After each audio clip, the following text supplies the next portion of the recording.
নমস্কাৰ ছাত্ৰ ছাত্ৰীসকল, কলিয়াবৰীয়া একাডেমীলৈ তোমালোকক স্বাগতম জনাইছোঁ। আজি মই অষ্টম শ্ৰেণীৰ অনুশীলনী 2.2ৰ প্ৰশ্ন নম্বৰ 14ৰ সমাধান দিবলৈ আগবাঢ়িছোঁ। প্ৰশ্নত দিয়া আছে এটা সংখ্যাৰ 5/4 অংশ সংখ্যাটোৰ 3/2 অংশতকৈ 6 বেছি, সংখ্যাটো উলিয়াব লাগে।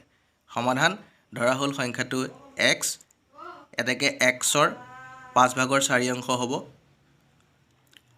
4x/5 আৰু xৰ 3/2 অংশ হ'ব 2x/5।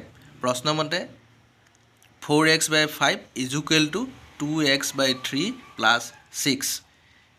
এতিয়া সমীকৰণটো আমি যদি সমাধান কৰোঁ 4x/5 - 2x/3 কৰি দিলোঁ, মানে সমান চিহ্নৰ সিফালে 2x/3টো সমান চিহ্নৰ আমি ইফালে আনিলোঁ, প্লাছ আছিলে কাৰণে মাইনাছত আহিল, = 6।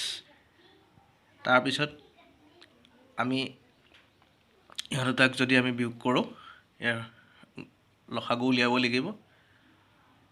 ইয়াৰ লসাগু হ'ব 5 পূৰণ 3, তাৰপিছত 4টো 4xটোৰ লগত 3টো পূৰণ আৰু 2xটোৰ লগত এই 5টো পূৰণ, = 6। 4 × 3 = 12, 12x - 5 × 2 = 10, 10x।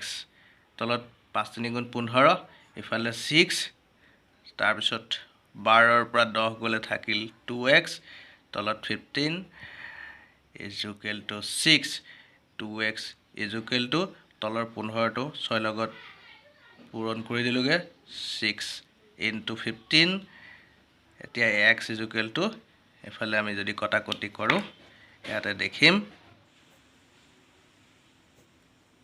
3 হ'ল 15, 3 × 45, xৰ মান 45, তাৰমানে সংখ্যাটো 45।